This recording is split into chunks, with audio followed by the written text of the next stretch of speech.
નમસ્કાર મિત્રો, વિડીયોમાં તમારું સ્વાગત છે। જી હા મિત્રો, અત્યારે હાલના મોટા અને મહત્વના સમાચાર સામે આવી રહ્યા છે। તો મિત્રો, સમાચારમાં વાત કરીએ તો જીભના સ્વાદ માટે ખાટું ખાનારાઓ લોકો ચેતી જજો। ખાટું સ્વાદ ઘણા લોકોને ખૂબ જ ગમતો હોય છે।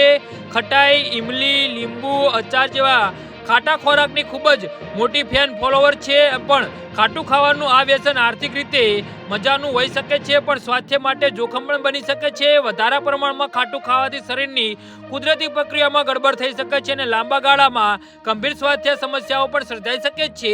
તો શરીરમાં તંદુરસ્ત રીતે એસિડ અને બેઝિક સ્તર વચ્ચે સંતુલન હોય છે। જ્યારે તમે વધારે ખાટું ખાવો છો ત્યારે આ બેલેન્સમાં ખલેલ પહોંચે છે અને ખાટું ખાવાથી પીએચ સ્તર તૂટે છે અને શરીરના અનેક અંગોને કાર્ય બગડે છે। ખાટું માત્ર ચટાકેદાર સ્વાદ જ નહીં, તે આપણા શરીરના ઘણા તત્વોને ઘર્ષણ પણ કરે છે અને કેટલાક ઘટકોનું જળંતર વધારી દે છે। આ કારણે શરીરમાં તીવ્ર અસર જોવા મળે છે, અનેક સમસ્યાઓ ઝડપથી વધી શકે છે।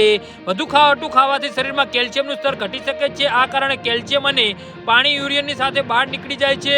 હાડકીઓમાં કેલ્શિયમની કમી થવાથી હાડકીઓની અંદર નબળી પડી જાય છે અને ધીમે ધીમે પોકળ જાય છે। ગાળામાં રીતે સ્થિત ઓડોબેસ્ટ અને ઓર્થોરાઇડ જેવી સમસ્યાનું કારણ બની શકે છે। તેથી તે મજબૂત હાડકીઓ રાખવા માંગો છો તો વધારે ખાટું ખોરાક ટાળો। જી હા મિત્રો, તો આના વિશે તમારું શું કહેવું છે તો નીચે અમારી કમેન્ટ બોક્સમાં જરૂરથી જણાવજો અને અમારી યુટ્યુબ ચેનલને સબસ્ક્રાઇબ કરવાની ભૂલતા નહીં। ધન્યવાદ।